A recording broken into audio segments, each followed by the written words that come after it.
Saludos hermanos, bendiciones para todos, sean todos bienvenidos a un nuevo repaso de Escuela Sabática del folleto, ¿sí? De la Escuela Sabática de los Pioneros, que estamos estudiando ahora la Carta a los Hebreos, la parte 2, y ya vamos por el capítulo 10 de la Carta a los Hebreos, desde los versículos 1 al 9, y en esta ocasión va a estar compartiendo el hermano Yeser Alejo junto con su esposa Marlady, va a estar compartiendo con nosotros el repaso, así que acompáñennos para poder recibir de la palabra del Señor en el día de hoy. Y también tenemos las perlas escogidas de los testimonios.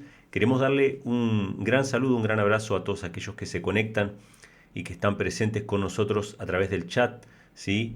Para nosotros es una bendición poder ver sus mensajes y saber que están allí del otro lado.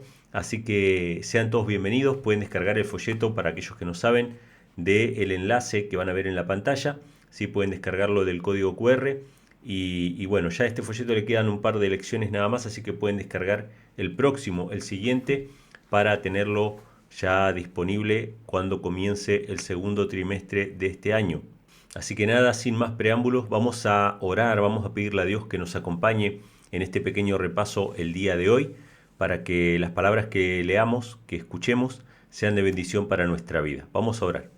Querido Padre, te damos las gracias nuevamente por tu misericordia, por tu amor, por tu bondad, que siempre nos demuestras cada día, cada vez que abrimos nuestros ojos.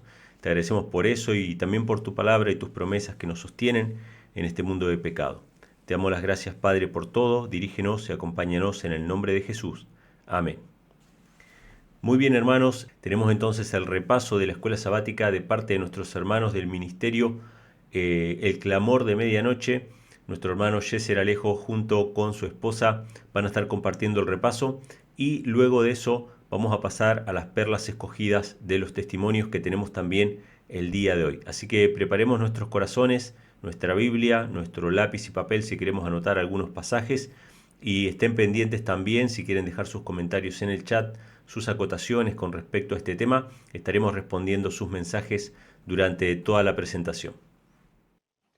Shabbat Shalom, saludos a toda nuestra familia en Cristo Jesús, que Dios los bendiga y esperamos que este repaso de la lección de la escuela sabática sea de bendición para cada uno de ustedes y que al mismo tiempo nos anime a estudiar más la palabra de Dios. Mi nombre es Yeser Alejo y yo soy parte del ministerio El Clamor de Medianoche y aquí a mi lado, a mi mano derecha, ven específicamente a mi mano derecha, es mi esposa querida Marlady. Saluda.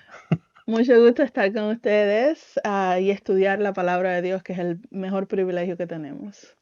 Y bueno, y definitivamente para mí es un privilegio compartir la cámara contigo, ya que salgo bastante solo.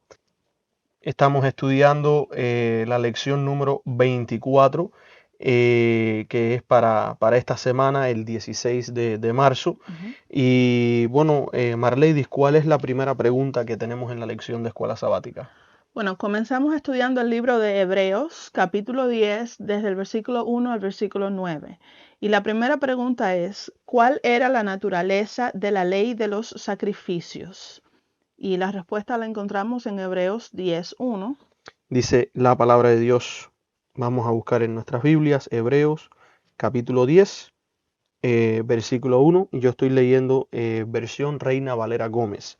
Dice, porque la ley, teniendo la sombra de los bienes venideros, no la imagen misma de las cosas, nunca puede, por los mismos sacrificios que se ofrecen continuamente cada año, hacer perfectos a los que se acercan.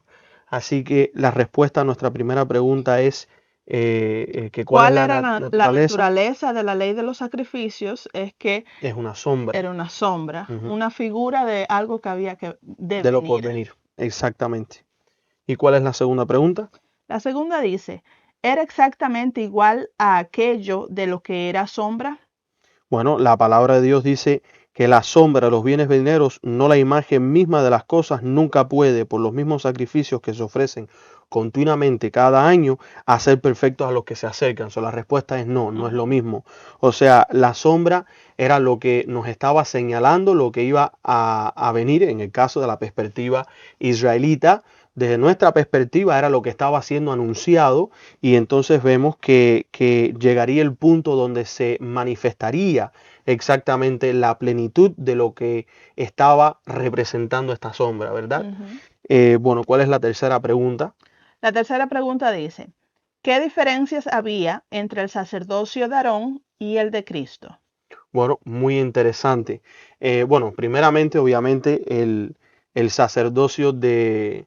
Primeramente vemos que el sacerdocio de Cristo es el sacerdocio, en este caso, original, porque Hebreos nos está hablando que lo que había sido entregado, en este caso, para el tiempo de Israel, y lo que tenía que ver con respecto a los sacrificios, etcétera, era una sombra. Si hay una sombra, quiere decir de que hay algo que es lo original, ¿verdad? Por ejemplo, si estamos afuera en el día, ¿verdad? El sol me da a mí desde un ángulo. Obviamente, como yo me estoy interponiendo entre el sol y el suelo, en el suelo se va a ver la sombra que está tapando esa luz que proviene del sol. Entonces, esta sombra, que era lo que fue entregado en el tiempo de Aarón, estaba siendo aquella representación de lo que había, ¿verdad? En este caso, por ejemplo, y vemos nosotros que la palabra nos habla de que hay uno que está entre nosotros y el Padre. Ese uno era Cristo. Asimismo, Dios instituyó en el Antiguo Testamento el sistema del santuario, y dentro del santuario el sistema de las ofrendas. Ese corderito representaba a Cristo, es verdad, era quien estaba entre nosotros y el Padre, es el Cordero. Y nosotros vemos de que en este caso el sumo sacerdote que hacía toda la acción o lo que se debía de hacer en el santuario, era Aarón, estaba representando a aquel, ¿verdad?, que está parado frente al Padre y nosotros. O sea, estábamos hablando nosotros estudiando este tema, que verdaderamente es impresionante como en el santuario todo es un reflejo de la obra de Cristo.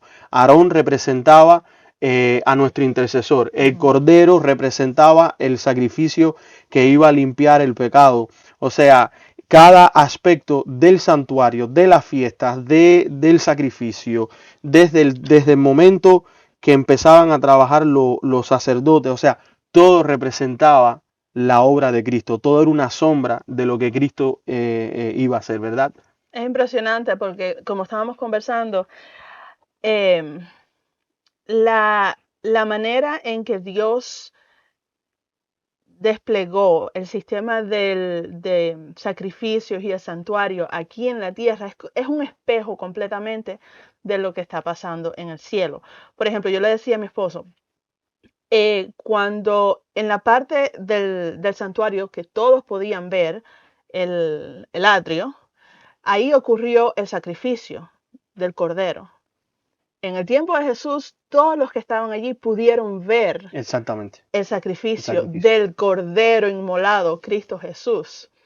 Pero cuando el sacerdote entraba al santuario, ya nadie veía lo que estaba pasando dentro. Sí sabían. O sea, sabían los pasos y lo que iba a hacer el sumo sacerdote, pero no lo veían. Pero no lo podían ver. Y ahora así también.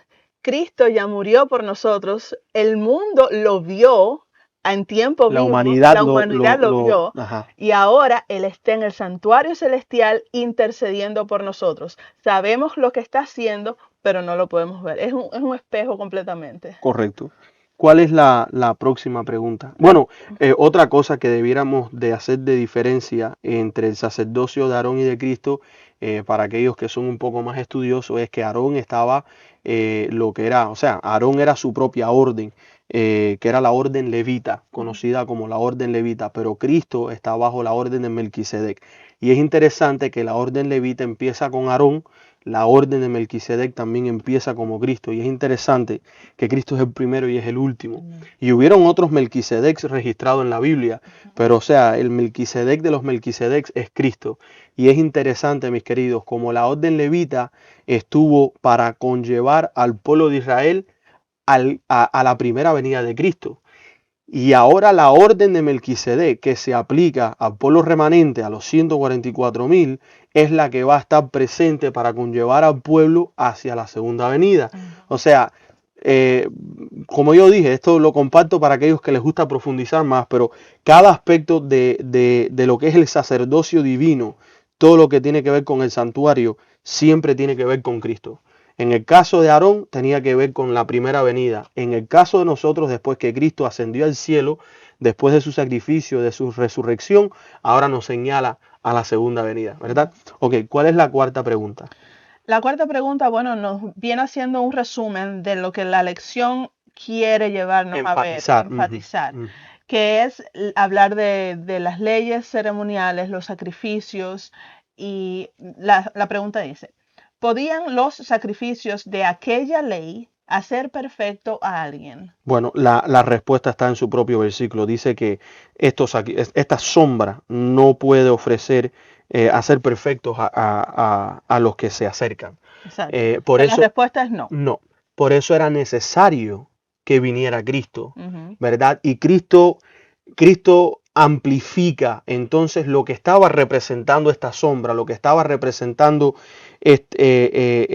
como por así decir, estas órdenes o estatutos que él había entregado, ¿verdad? Para ahora nosotros poder ampliamente poder llegar a ser perfectos. Cristo dijo, vosotros seis perfectos como es vuestro Padre que está en el cielo. So, Cristo nos hace un llamado a ser perfectos, pero no bajo lo que es el cumplimiento y la obediencia de la sombra, sino de lo real, de lo que es como tal, ¿verdad?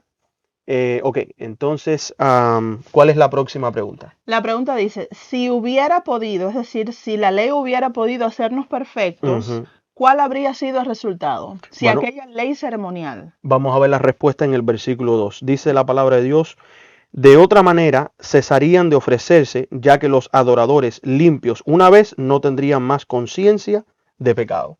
Creo que está bastante explicado ese versículo ahí, ¿verdad? Am, La pregunta 6 dice, ¿por qué habrían dejado de ofrecerse aquellos sacrificios? bueno, si nosotros vemos, el sacrificio de Cristo em, es más que suficiente, ¿verdad? Es exactamente a lo que la sombra nos quería conllevar, Ujú. ¿verdad? Y la lección nos da una respuesta, ¿verdad? ¿Qué es lo que nos dice la lección? Dice, habrían tenido el mismo poder que la ofrenda de Cristo y no habrían necesitado ser repetidas. Entonces, aquí es donde nosotros vemos, si por tanto tiempo, ¿verdad? Desde el tiempo de Aarón hasta el tiempo de Cristo se tenía que estar continuamente sacrificando un corderito, significa que el cordero no era suficiente. Y si hubiera sido suficiente, Cristo no tuvo que haber venido a morir por nosotros. Y si Cristo no era necesario que hubiera venido por nosotros, quiere decir de que no hay un sacrificio. O sea, desmantela en cierto aspecto lo que es el Evangelio.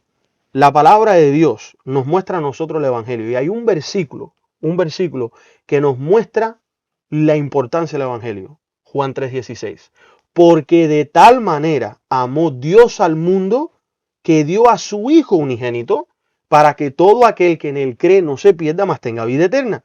Si la vida nuestra lo que vale es sacrificar un cordero, no es necesario que Dios haga un sacrificio. Por eso no es la paga del pecado.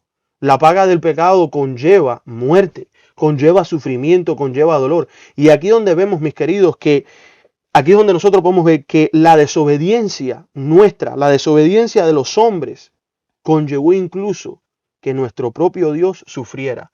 Pero Él no sufrió porque quiso sufrir, Él sufrió porque nos amaba. Él sufrió porque Él quería rescatarnos de la muerte eterna. Entonces la sombra no puede ser mayor que el origen. Exacto. No puede ser mayor que el original.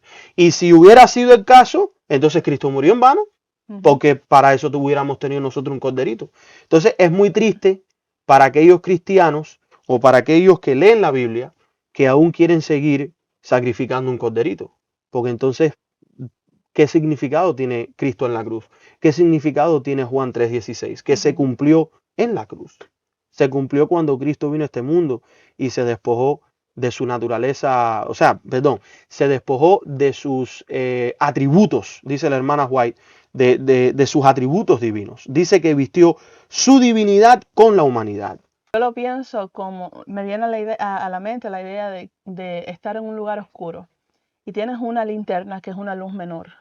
Y la linterna te va ayudando poco a poco hasta que llegas a donde hay la luz mayor. Pero ya una vez que estás en la luz mayor, Ya no necesitas la linterna, que era lo que te venía ayudando. Asimismo, los sacrificios que eran que nos llevaban a Cristo y a su sacrificio en la cruz por nosotros, ya no necesitaban hacerse seguidamente porque ya Cristo Los cumplió, los había cumplido. los había hecho. ¿Qué nos sigue diciendo entonces la lección? Bueno, nos pide que leamos Bueno, en la versículo pregunta número 3. 7. Sí, dice, ¿qué significa que sean memoria de los pecados? Eso debe estar en el versículo 3. Vamos a leer. Versículo 3 dice, pero en estos sacrificios cada año se hace memoria de los pecados.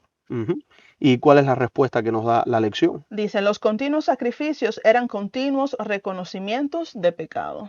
Entonces, era nuestra, o sea, en el tiempo de Israel, hablando de la perspectiva de Israel, era en la forma en que ellos reconocían de que, hey, soy pecador y necesito perdón por mis pecados. Pero nosotros vemos que cuando nosotros aceptamos a Cristo, tenemos que reconocer que somos pecadores. Y aquí es donde viene algo impresionante, la justificación por la fe. Para nosotros poder, hablando de la perspectiva de Israel, para nosotros poder buscar el perdón de Dios, había que traer la ofrenda. Ahora, después del sacrificio de Cristo, para nosotros buscar el perdón de nuestros pecados, no tenemos que presentar una ofrenda. Ya la ofrenda fue presentada. Es Cristo. Lo que tenemos es que aferrarnos a Cristo, pedir perdón a Dios. Dice la palabra, resistir al diablo, ¿verdad? Dice, resistir al diablo y él huirá de vosotros. Parar de pecar. Vemos el ejemplo bíblico. Cuando nosotros vemos que los apóstoles se encontraban a personas que ellos le predicaban el evangelio, esto está en Hechos de los Apóstoles, alguien les preguntaba, ¿y qué tengo que hacer para ser salvo? Dice, cree en Cristo Jesús. Creer en Cristo Jesús, pero cuando hablamos de creer, nos referimos a que, sí, yo sé que Él existe. No, creer de que, sí, Él murió por mí. No, o sea, reconocer de que necesitamos un Salvador, reconocer de que necesitamos algo más que simplemente ver en este caso a Cristo crucificado en la cruz. Necesitamos la justicia de Cristo, necesitamos los frutos de Cristo, necesitamos la vida de Cristo, necesitamos a Cristo en nosotros.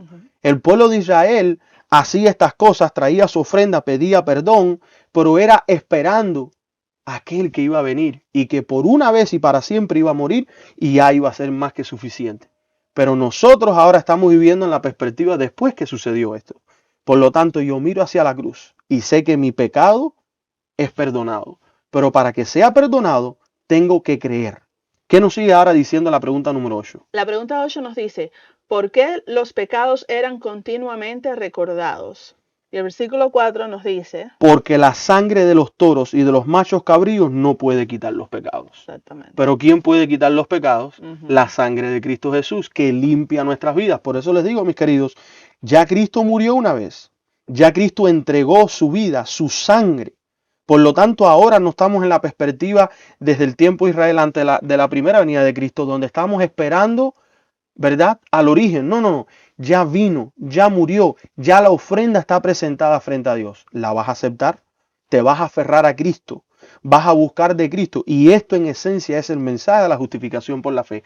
Vemos que la sombra era para que el pueblo de Israel entendiera la magnitud del sacrificio, lo que se iba a cumplir. Y ahora en nuestro tiempo, la sombra nos ayuda a entender la magnitud del sacrificio, pero el cumplimiento de la cruz nos da a nosotros la esperanza. Y hay un versículo clave que hay que repetirlo. ¿Cuál es nuestra esperanza de gloria? Cristo en nosotros es nuestra esperanza de gloria. ¿Cristo en dónde? En nosotros. En nosotros. Ese Cristo que vino a esta tierra, ese Cristo que venció al pecado con una naturaleza caída igual que la de nosotros, ese Cristo que a pesar de que fue tentado como nosotros fuimos tentados, en su última hora le dijo a su Padre, hágase tu voluntad y no la mía. Y hasta última hora se entregó a su misión de morir por cada uno de nosotros y cumplir lo que la sombra estaba, ¿qué cosa? Señalando. Y ahora nos dice a nosotros, como le dijo a sus discípulos en Mateo 28, Él les dice, me iré, pero yo vendré a vosotros. Amén. Estaré con vosotros todos los días Hasta el fin del mundo. Entonces tenemos una esperanza. La sangre de la sombra no puede ir por encima de la sangre de aquel que es el origen Ujú. de la vida, el origen en la creación, cuando el Padre habló con Cristo y le dijo, hagamos el hombre a nuestra imagen y a nuestra semejanza, de aquel que estuvo en el torbellino de fuego cuando guió al pueblo de Israel por el desierto, aquel que hizo que descendiera en maná, aquel que habló con Moisés, que le dijo a Moisés, dime qué es lo que tú quieres. ¿Y qué fue lo que Moisés le dijo? Quiero verte. Y él le dijo, no, pero no me puedes ver, pero haré algo, ¿verdad? Pasaré de espalda y pondré mi mano. Y este es el mismo que nosotros vemos que fue anunciado por Isaías, por Jeremías, aquel que iba a venir a sufrir. Y ahora viene a este mundo como un bebecito pequeñito, indefenso, que no podía ni defenderse, tenía que depender de la protección. La justificación por la fe es tan profunda. ¿Qué somos nosotros? Para que ahora nuestro Creador se haga como nosotros, ande entre nosotros y para colmo muera por nosotros. Pero por eso en el libro de la hermana White, La verdad sobre los ángeles nos dice que cuando 3 veces se perdió Cristo dentro de la luz del Padre, y a la tercera vez cuando Él sale y los ángeles se enteran de que Cristo tiene que morir, los ángeles dicen que empezaron ¿a qué? A ofrecerse. No, tú no, yo. ¿Y qué fue lo que Cristo les dijo? La vida de un ángel no es suficiente. Entonces, si la vida de un ángel, un ser santo, un ser perfecto que Dios ha creado no es suficiente, ¿qué va a ser como dice el versículo 4?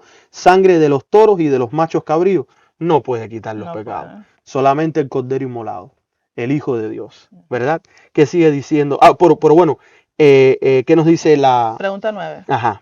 ¿Qué dijo Cristo cuando vino al mundo? Versículo 5. Por lo cual entrando en el mundo dice, sacrificio y ofrenda no quisiste, mas me preparaste cuerpo. La pregunta 10 dice, ¿significaba esto que el Señor no aceptaría ningún sacrificio? Bueno, para poder entender mejor la pregunta número 10, vamos a hacer también la pregunta número 11 y vamos a leer el origen de donde sale el versículo 5, ¿verdad? De Hebreos Versículo 10. 4. Versículo 4. 5. Sí, versículo 5. 5. ¿Cuál es la pregunta número 11? Dice, ¿de qué parte de la escritura es este texto? Ok. Salmos 40, 6 al 8. Vamos a ver qué nos dice Salmos 40, que está citando, ¿verdad? Hebreos. Ujú. Y la palabra de Dios nos dice, empezando en el versículo ¿cuál? 6. Ok, vamos al versículo 6. Sacrificio y ofrenda no te agradan. Has abierto mis oídos. Holocausto y expiación no has demandado.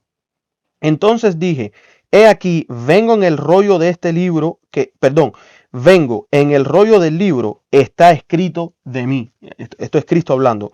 El hacer tu voluntad, Dios mío, me ha agradado y tu ley está en medio de mi corazón. He predicado justicia en grande congregación. He aquí, no he refrenado mis labios. Jehová, tú lo sabes. Para responder la pregunta número 10, no, Dios no iba a negar el sacrificio de Cristo. Había un solo sacrificio que Dios estaba esperando, ¿verdad?, por aceptar, y ese era el de su Hijo. Al mismo tiempo vemos que el Hijo estaba a la expectativa si su Padre iba a aceptar, ¿qué cosa? Ese sacrificio. El deseado, toda la gente nos dice que los últimos momentos de Cristo en la cruz, Él estaba preocupado. Él quería saber si su padre lo había aceptado o no. Dice la hermana White que él no pudo ver más allá de la cruz. Él no sabía si su sacrificio iba a ser suficiente o no.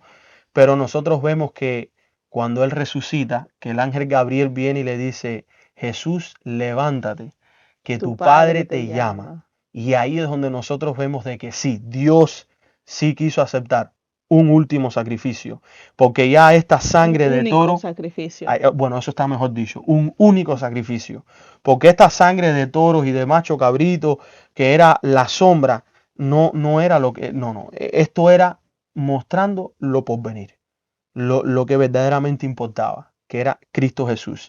Y bueno, contestando a la pregunta 11, ¿de qué parte de la escritura sale el texto de Hebreos 10? Bueno, es Salmo capítulo 40. ¿Qué nos dice ahora la próxima? Dice la pregunta 12. ¿Para qué podemos decir que se le preparó un cuerpo? Y aquí mismo nos da la respuesta, dice, para un sacrificio en contraste con aquellos inapropiados que no podían quitar el pecado. Exactamente. O sea, obviamente, como estábamos diciendo, Dios estaba dispuesto a aceptar un único sacrificio, y ese ser es de su Hijo. Obviamente por el valor y la importancia que tiene, ¿verdad? Hay algunos que dirán que por qué Dios no dio su propia vida en vez de dar la de su Hijo. Hermanos, tenemos que entender que yo, el entregar mi vida por mi esposa, por mi hijo, incluso por las personas que yo conozco y yo amo, sí sería un sacrificio, pero más grande que yo entregar mi vida sería la de entregar de mi hijo, de un inocente, de aquel al cual yo amo, que como Adán se expresó de su esposa, esta es carne de mi carne y hueso de mis huesos, es lo mismo de mi hijo. Entonces, este fue el mayor de los sacrificios, y es que Dios entregó a su propio hijo. Y la hermana White declara de que el Padre sufrió en el Hijo y con el Hijo. En el Hijo Él sufrió y con el Hijo, verdaderamente. ¿Cuál es la próxima pregunta? ¿Dónde estaba escrito que viniera así? Hebreos 10:7.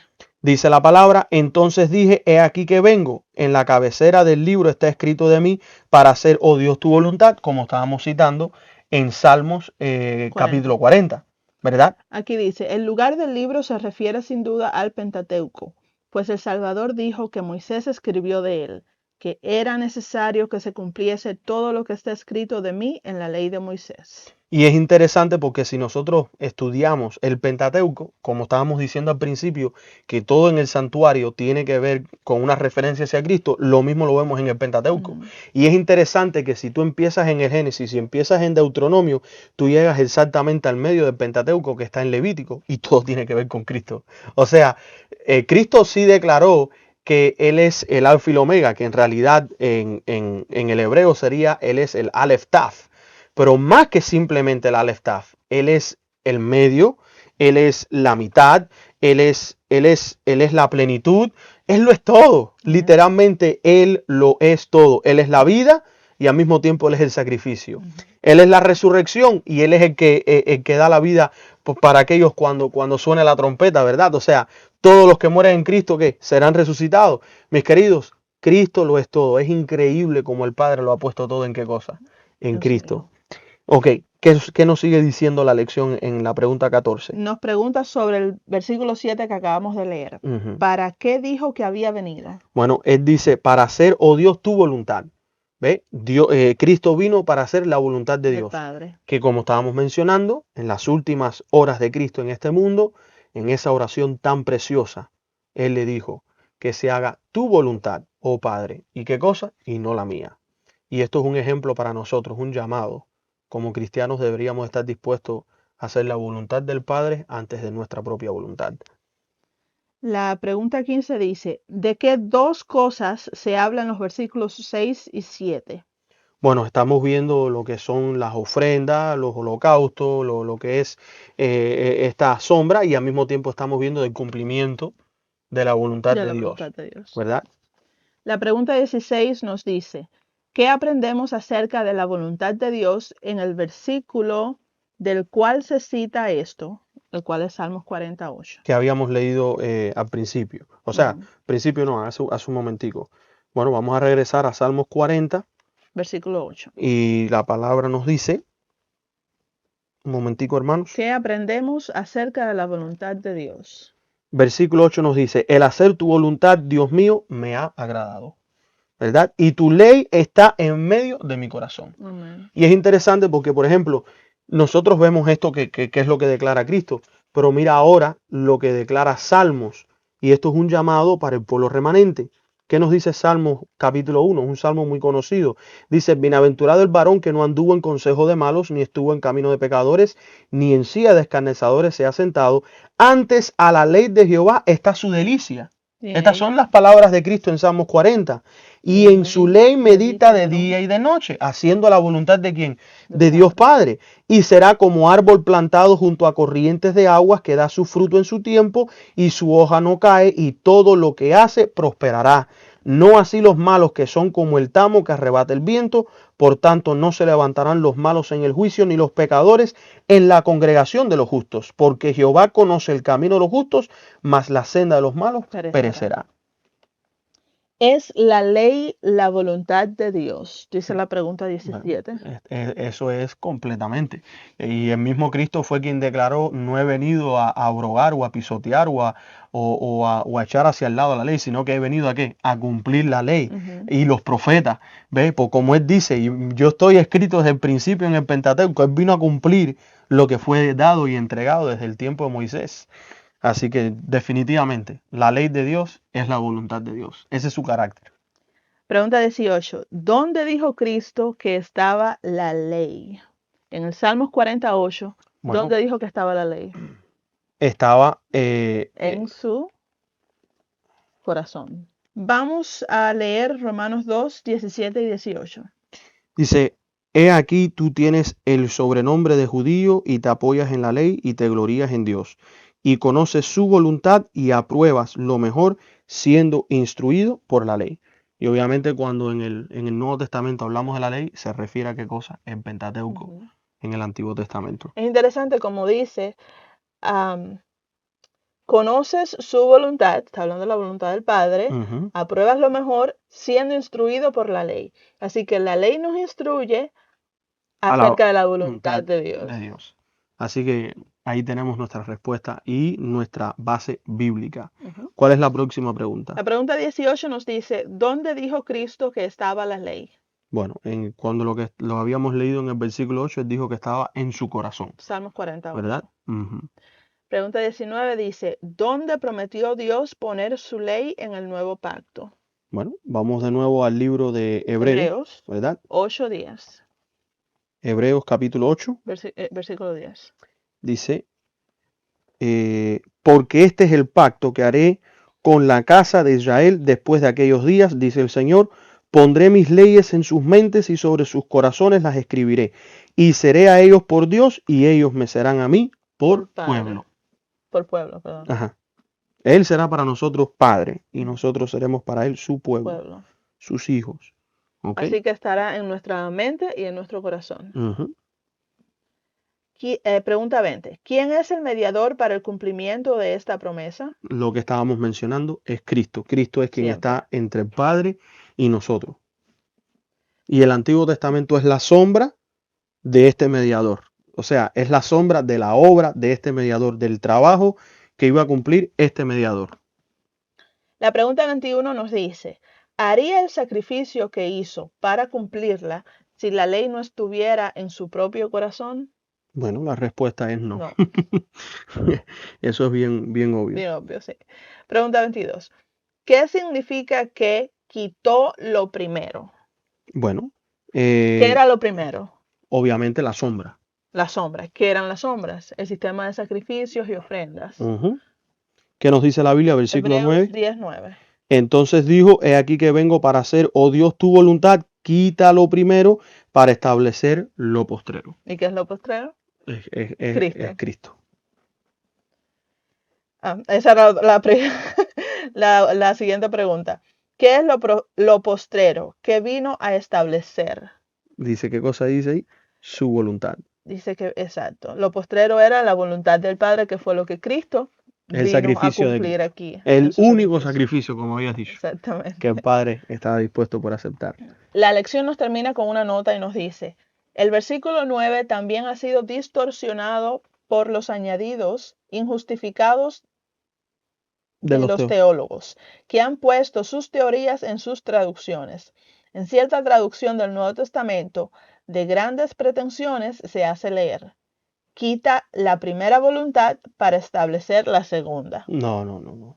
Pero en el texto no se habla de dos voluntades. La traducción pretende ser equivalente a esto.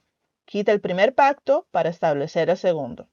Nadie está autorizado a poner una idea en un texto que no esté escrito en el texto, simplemente porque la idea puede ser cierta. Esa construcción es totalmente ajena al razonamiento del apóstol. En los versículos 5 al 9 se presenta el siguiente contraste. Primero, sacrificio y ofrenda no quisiste. Ujú. Y segundo, vengo, oh Dios, para hacer tu voluntad. Exactamente. Quita lo primero para poder establecer lo postrero. En esto se encuentra el único contraste del argumento y se hace muy evidente. Los sacrificios y ofrendas de la ley mosaica no podían perfeccionar la conciencia, no podían reformar la vida, no podían escribir la ley de Dios en el corazón. Estos son quitados para que venga aquel en cuyo corazón está la ley y que es el único que puede cumplir la promesa de la nueva alianza. Sabes que hay algo interesante con esto que estábamos leyendo. Y vamos a leer un versículo que no está en la lección, pero que me gustaría traer como una añadidura a lo que estamos estudiando. Porque la lección estamos hablando de los sacrificios, ¿verdad? Y hay muchas personas que toman, toman la cruz de Cristo para tomar lo que es el Antiguo Testamento y eliminarlo por completo y no darle la importancia que merece o que tiene o que debe. Y se entran en diferentes debates de qué cosa es lo que está vigente y qué no está vigente con respecto a lo que Dios entregó a Moisés. Bueno, en primera, el santuario sigue siendo vigente porque Cristo cumplió la primera etapa de lo que es el proceso de limpiarnos y purificarnos a nosotros nuestros pecados, que es morir, es entregar su vida, su cuerpo como sacrificio. Pero ahí no termina la obra de Cristo. Y muchos solamente se quedan estancados en la cruz. Vemos que Él asciende al santuario, al original que está en el cielo, del cual se hizo una copia para que estuviera aquí en la tierra, que fue el que se le entregó a Moisés. A Moisés se le entregó la copia del que estaba en el cielo. Y Cristo está cumpliendo todas las sombras que fueron entregadas a Moisés, Él las está cumpliendo hasta el día de hoy. Algunos creen que todas las sombras fueron cumplidas en la cruz. Y esto no es necesariamente cierto, porque tenemos fiestas que aún no han llegado a su cumplimiento. La Pascua fue cumplida. La Biblia nos lo dice. Pablo habla a nosotros en 1 Corintios, capítulo 5, versículo 6. En adelante nos dice, no es buena vuestra jactancia, no sabéis que un poco de levadura leuda toda la masa. Limpiaos pues de la vieja levadura para que seáis nueva masa como sois sin levadura, porque Cristo, nuestra Pascua, ya fue sacrificado por nosotros. Pero ahora, claro, hablando de la perspectiva del tiempo de Pablo, él dice, así que celebremos la fiesta no con la vieja levadura, ni con la levadura de malicia y de maldad, sino con panes sin levadura, de sinceridad y de verdad. Vemos que ahora hay un cumplimiento a cada fiesta, que era una sombra de lo porvenir. Y nos queda, mis queridos, una última fiesta, una última sombra, y es la fiesta de las cabañas.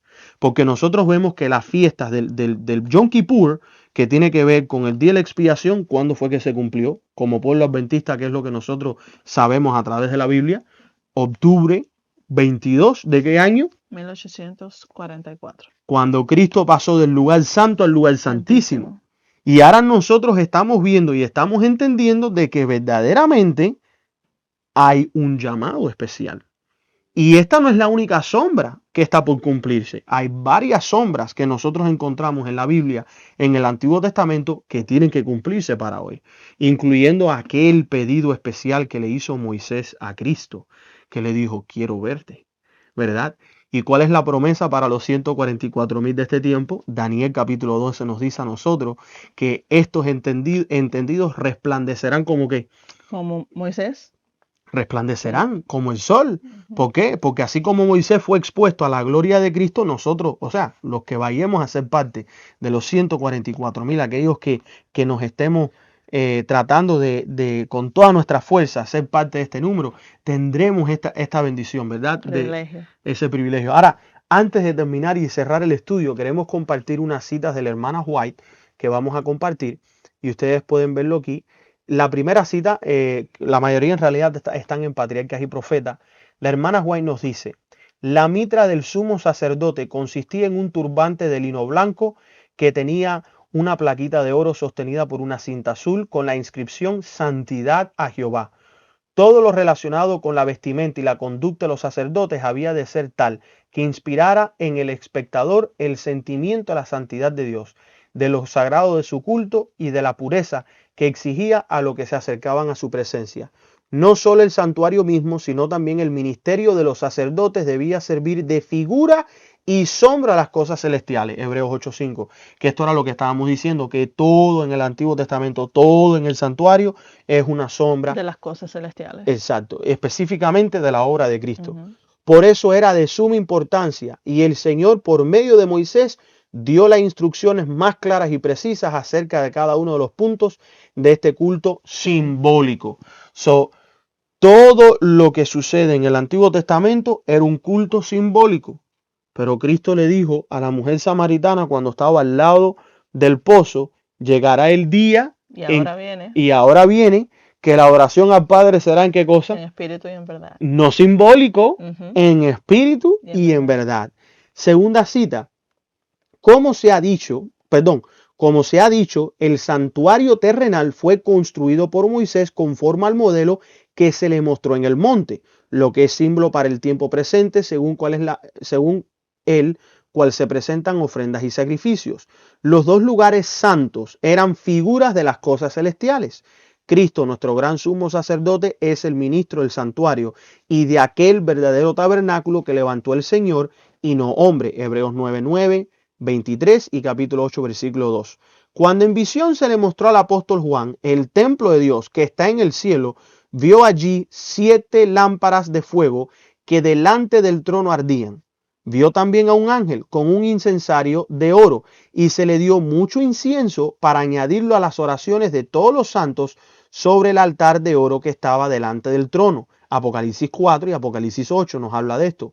Se le permitió al profeta contemplar el lugar santo del santuario celestial y vio allí 7 lámparas de fuego y el altar de oro, representados por el candelero de oro y el altar de incienso o perfume en el santuario terrenal. Nuevamente, el templo de Dios fue abierto en el cielo, citando Apocalipsis 11:19, y vio el lugar santísimo detrás del velo anterior.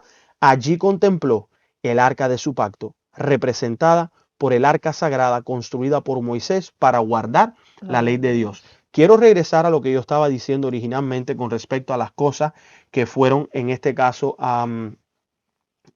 cumplidas, ¿verdad? Porque si nosotros decimos que todo el sistema del santuario, que todo el sistema del Antiguo Testamento ya fue cumplido, ¿verdad? Que ya estas sombras llegaron a su fin, hermanos, recuerden que la ley de Dios está ¿dónde?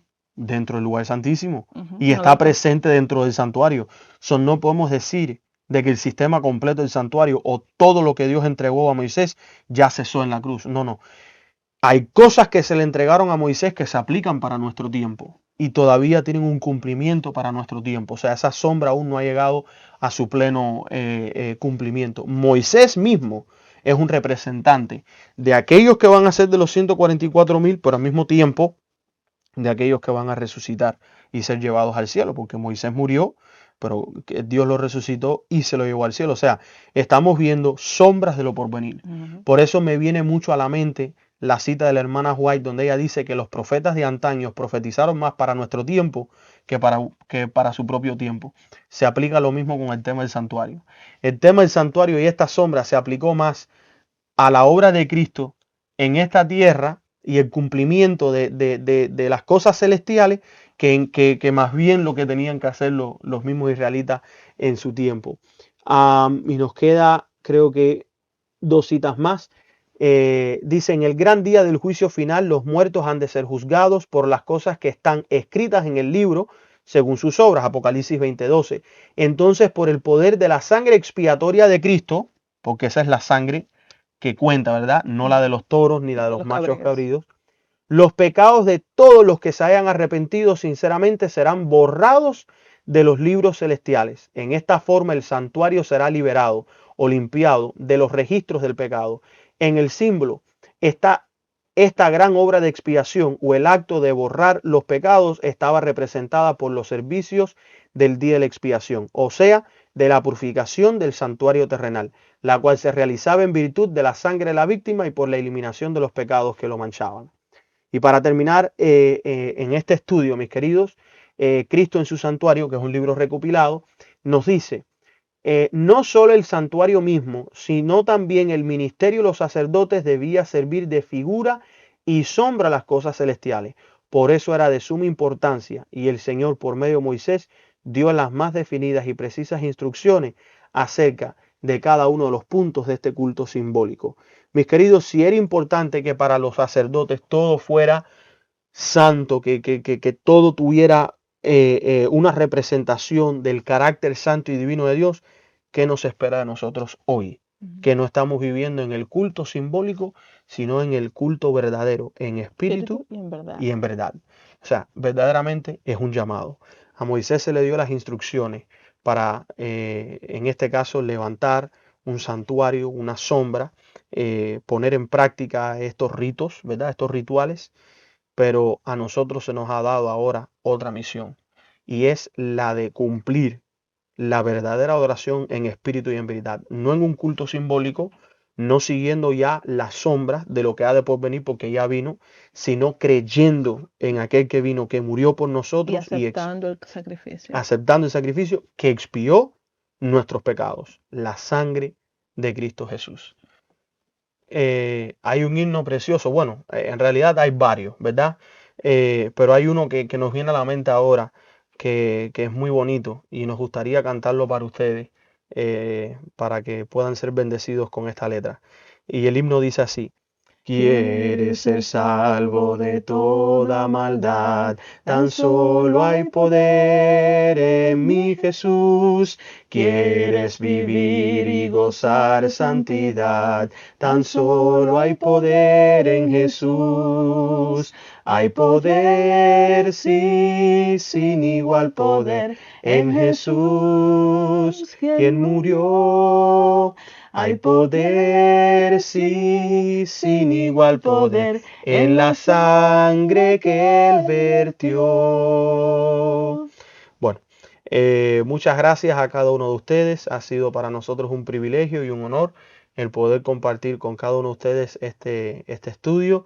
Gracias, Emanuel, amigo y hermano nuestro, por darnos esta invitación y este privilegio de poder compartir. Bueno, mis queridos, nos veremos en la próxima, en el próximo estudio de la lección de escuela sabática. Y ¿saben cuál es mi palabra favorita? Maranata. Amén, gloria a Dios. Muchas gracias a ambos. Gracias al Ministerio El Clamor de Medianoche, que siempre están haciendo sus presentaciones en familia, ¿sí? Tanto Yeser con su esposa como con su papá o con su abuelo, siempre están mostrando esa unidad familiar. Así que es una alegría para nosotros recibir los aportes de parte de ustedes. Y gracias a todos los hermanos que estuvieron dejando mensajes durante la presentación. Nosotros estamos ahí atentos para responder los mensajes, para saludarlos, bueno, y compartir con ustedes esta tarde de sábado, en la cual en un ratito la gran mayoría va a estar despidiendo el sábado. Para nosotros es una bendición ser parte de la agenda de muchos de ustedes que han decidido compartir con nosotros en este espacio. Así que les mandamos un abrazo a todos los que están en el chat y a todos aquellos que van a dejar sus comentarios después, al ver este video, quizá al otro día, sí, porque es muy tarde en algunos lugares. Le mandamos un abrazo a todos ustedes y gracias por dejarnos saber desde dónde, sobre todo desde dónde nos están mirando, bueno, para saber un poquito el alcance de esta escuela sabática. Vamos a ir a las perlas escogidas de los testimonios, este espacio que también es muy esperado por cada uno de los hermanos. Para los que no sepan, es una recopilación de algunas citas del espíritu de profecía concernientes a la lección de escuela sabática. No están en el folleto esas citas, pero sí son concernientes al tema presentado en la lección de escuela sabática, y lo trae el hermano Daniel Castelblanco, acompañado, ¿no?, con las citas en pantalla, con algunas ilustraciones, acompañado de las chicas de siempre, más una nueva integrante que ya la semana pasada estuvo participando, que es la hermana Laura Guzmán, a quien le mandamos un abrazo, un saludo, pero estuvo presente en estas perlas Tania Sáez, bueno, Victoria López, Maritza López, Vanessa Pastrana, Alejandra Castelblanco y, bueno, la nueva integrante Laura Guzmán. A todas ellas y a Daniel Castelblanco les mandamos un fuerte abrazo y les agradecemos por este trabajo que están haciendo para difundir la palabra del Señor. Así que vamos a escuchar entonces las perlas escogidas de los testimonios y después volvemos para despedirnos. Cuando el principio del amor es implantado en el corazón, cuando el hombre es renovado a la imagen del que lo creó, se cumple en él la promesa del nuevo pacto. Pondré mis leyes en su corazón y también en su mente las escribiré. Y si la ley está escrita en el corazón, ¿no modelará la vida? ¿no modelará la vida? Bienvenidos a las perlas escogidas de los testimonios, donde hallarás gemas de la verdad que aún ha de descubrir todavía el investigador ferviente. Hoy presentamos la ley de Dios en el nuevo pacto. pacto. La ley de Dios en el nuevo pacto. Jesus is coming soon. Maranatha, Christ is coming. Hola, ¿qué tal, queridos amigos y hermanos? Dios les bendiga rico y poderosamente y bienvenido a su programa Las Perlas Escogidas de los Testimonios. Referente al tema en cuestión, la ley de Dios en el nuevo pacto, hemos de tener en cuenta la siguiente introducción. Dios y Cristo sabían desde el principio en cuanto a la apostasía de Satanás y a la caída de Adán por el poder engañador del apóstata. El propósito del plan de salvación era redimir a la raza caída, darle otra oportunidad. Cristo fue designado como mediador desde la creación de Dios, designado desde la eternidad para ser nuestro sustituto y garantía. Antes de que fuera hecho el mundo, se dispuso que la divinidad de Cristo estuviera revestida de humanidad. Me preparaste el cuerpo, dijo Cristo. Pero no vino en forma humana hasta que hubo expirado la plenitud del tiempo. Entonces vino a nuestro mundo como una criatura en Belén. Y es así como de esta manera, hace casi 2000 años, se oyó en el cielo una voz de significado misterioso que partiendo del trono de Dios decía: He aquí yo vengo, sacrificio y ofrenda no los quisiste, empero un cuerpo me has preparado. He aquí yo vengo, en el rollo del libro está escrito de mí, para hacer, oh Dios, tu voluntad. En estas palabras se anunció el cumplimiento del propósito que había estado oculto desde las edades eternas. Cristo estaba por visitar nuestro mundo y encarnarse. Cristo estaba por visitar nuestro mundo y encarnarse. Él dice, un cuerpo me has preparado. A los ojos del mundo no poseía hermosura que lo hiciese desear. Sin embargo, era Dios encarnado, la luz del cielo y de la tierra. Su gloria estaba velada, su grandeza y majestad ocultas, a fin de que pudiese acercarse a los hombres entristecidos y tentados. Ya que si hubiese aparecido con la gloria que tenía con el Padre antes que el mundo fuese, no podríamos haber soportado la luz de su presencia. A fin de que pudiésemos contemplarla y no ser destruidos, la manifestación de su gloria fue velada. Su divinidad fue cubierta de humanidad. La gloria invisible tomó forma humana visible. La gloria invisible tomó forma humana visible. Jesús podría haber permanecido al lado del Padre, podría haber conservado la gloria del cielo y el homenaje de los ángeles, pero prefirió devolver el cetro a las manos del Padre y bajar del trono del universo a fin de traer luz a los que estaban en tinieblas y vida a los que perecían. Como uno de nosotros había de dar un ejemplo de obediencia. Como uno de nosotros había de dar un ejemplo de obediencia. Para esto tomó sobre sí nuestra naturaleza y pasó por nuestras vicisitudes. Como hombre hizo frente a la tentación y venció en la fuerza que Dios le daba. Él dice, me complazco en hacer tu voluntad, oh Dios mío, y tu ley está en medio de mi corazón. Mientras andaba haciendo bien y sanando a todos los afligidos de Satanás, demostró claramente a los hombres el carácter de la ley de Dios y la naturaleza de su servicio. Su vida testifica que para nosotros también es posible obedecer la ley de Dios. Ya que la gran ley de amor revelada en el Edén, proclamada en el Sinaí y en el nuevo pacto escrita en el corazón, es la que liga al obrero humano a la voluntad de Dios. Si fuésemos abandonados a nuestras propias inclinaciones para ir a donde nos condujese nuestra voluntad, caeríamos en las filas de Satanás y llegaríamos a poseer sus atributos. Por lo tanto, Dios nos encierra en su voluntad, que es alta, noble y elevadora. Él desea que asumamos con paciencia y sabiduría los deberes de servirle. El yugo de este servicio lo llevó Cristo mismo como humano. Él dijo, me complazco en hacer tu voluntad, oh Dios mío, y tu ley está en medio de mi corazón. He descendido del cielo, no para hacer mi voluntad, mas la voluntad del que me envió. El amor hacia Dios, el celo por su gloria y el amor por la humanidad caída trajeron a Jesús a esta tierra para sufrir y morir. Tal fue el poder que erigió en su vida. Y Él nos invita a adoptar este principio. Ya que no debemos servir a Dios como si no fuéramos humanos, sino según nuestra naturaleza redimida por el Hijo de Dios. Por la justicia de Cristo seremos perdonados y estaremos en pie ante el Señor como si nunca hubiésemos pecado. Nunca tendremos las fuerzas necesarias si nos inclinamos a pensar qué haríamos hecho si fuéramos ángeles. Hemos de volvernos con fe a Jesucristo y manifestar nuestro amor a Dios obedeciendo sus mandamientos. Ya que si nuestros corazones están renovados a la semejanza de Dios, si el amor divino está implantado en el alma, ¿no se cumplirá la ley de Dios en nuestra vida?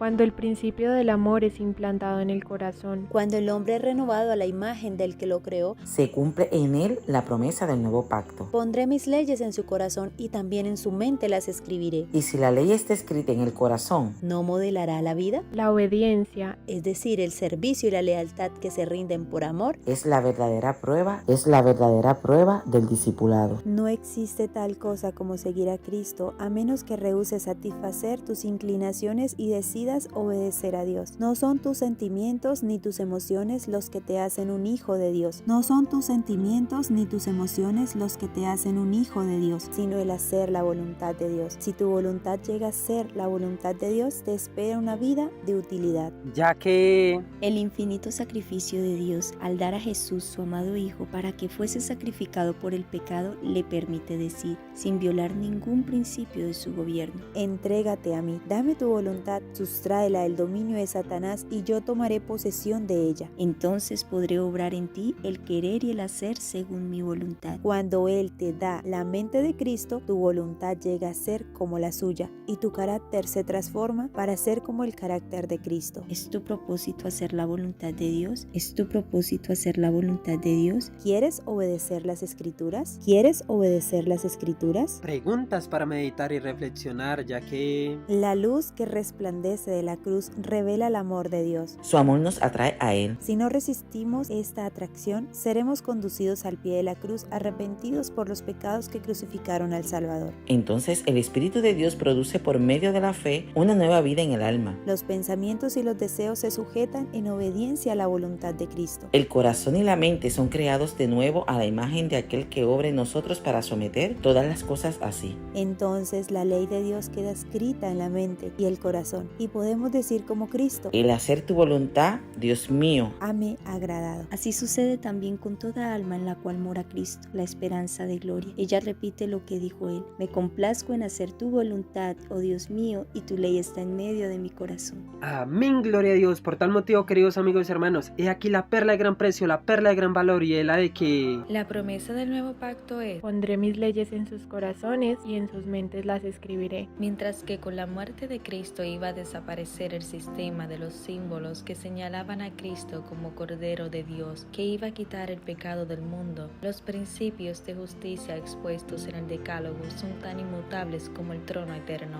No se ha suprimido un mandamiento, ni una jota o un tilde se ha cambiado. Estos principios que se comunicaron a los hombres en el paraíso como la ley suprema de la vida existirán sin sombra de cambio en el paraíso restaurado. Cuando el Edén vuelva a florecer en la tierra, la ley de amor dada por Dios será obedecida por todos debajo del sol. Y para obedecer la ley de Dios allí en el Edén restaurado, hemos de aprender a obedecer esa ley aquí en esta tierra, por medio de la fe en nuestro Señor Jesucristo, quien por su humanidad nos dio ejemplo de obediencia y por su divinidad nos imparte poder para obedecer la gran ley de amor. Dios les bendiga rica y poderosamente, queridos y apreciados hermanos. Estas han sido las perlas escogidas de los testimonios y nos vemos en un próximo programa. Un feliz resto de Santo Sábado y una bendecida y productiva semana en el Señor.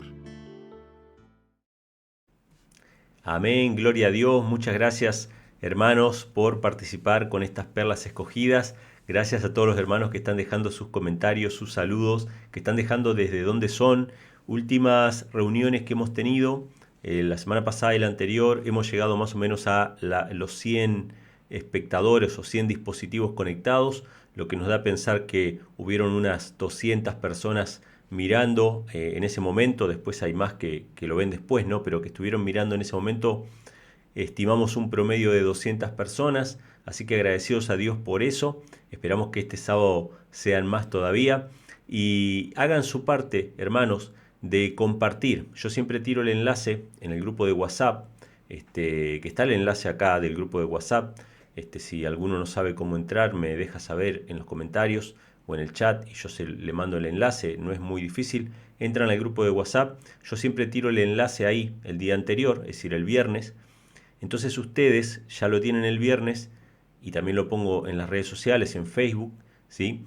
Ustedes lo tienen el viernes, lo comparten con sus amistades, con sus redes sociales, para que otras personas puedan participar juntamente con nosotros de este repaso. Esto es evangelismo. Esta es la manera en que estamos llegando a muchas personas que quizá no se congregan, que quizá están solas, que quizá no tienen dónde reunirse los sábados a la tarde. Y bueno, este espacio, hermanos, tiene ese propósito de ser ese momento, esa cita especial en que nos encontramos con la palabra de Dios. La escuela sabática es la escuela bíblica, la escuela de las Escrituras, donde compartimos la palabra del Señor. Quizá es algo más informal que lo que se hace en el culto divino el sábado de mañana, pero tiene ese propósito de que nuevas personas conozcan la palabra del Señor. Esta lección de escuela sabática no es complicada, está hecha para que cualquier persona lo pueda leer y pueda verificar en su Biblia cada uno de los aspectos que se mencionan, y sirve para estudiar de manera sistemática. Mucha gente le cuesta estudiar de manera sistemática la Biblia, y esta es una herramienta que sirve para eso. Para los que están empezando, para los que llevan mucho tiempo, no importa.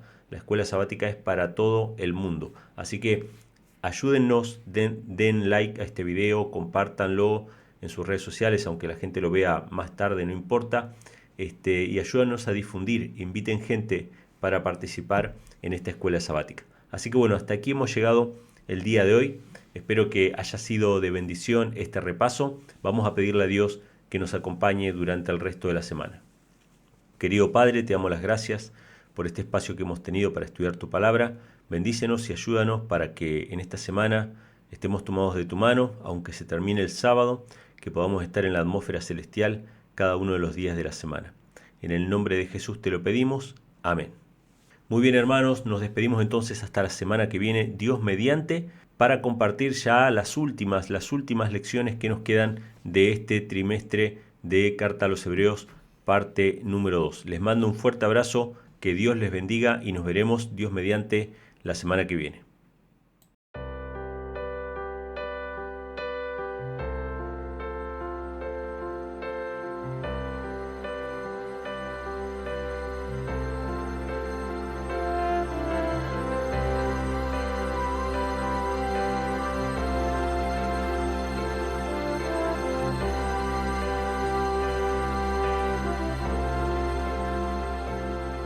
Cuando escucho el canto de las aves,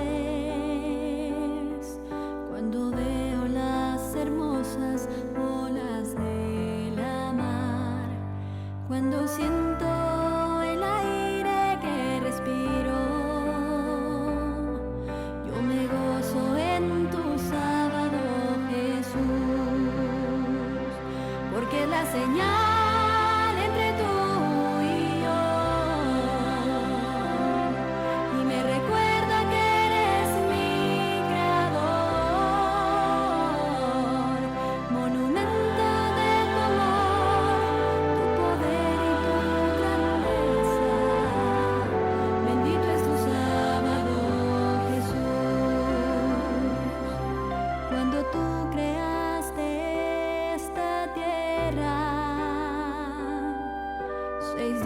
Trabajaste, mas el séptimo santificaste y dejaste escrito este bello mandamiento. 6 días trabajarás, mas el séptimo guardarás.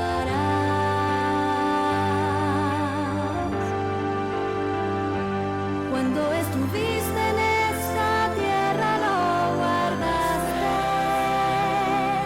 y enseñaste a tus discípulos a observar esta gran señal, la cual no cambiará, porque escrito está. Cielo y tierra pasarán, mi palabra y mi ley jamás, porque me sané si de sábado en sábado vendremos todos a adorarte a ti. Por la eternidad nunca pasará. Bendito es tu sábado,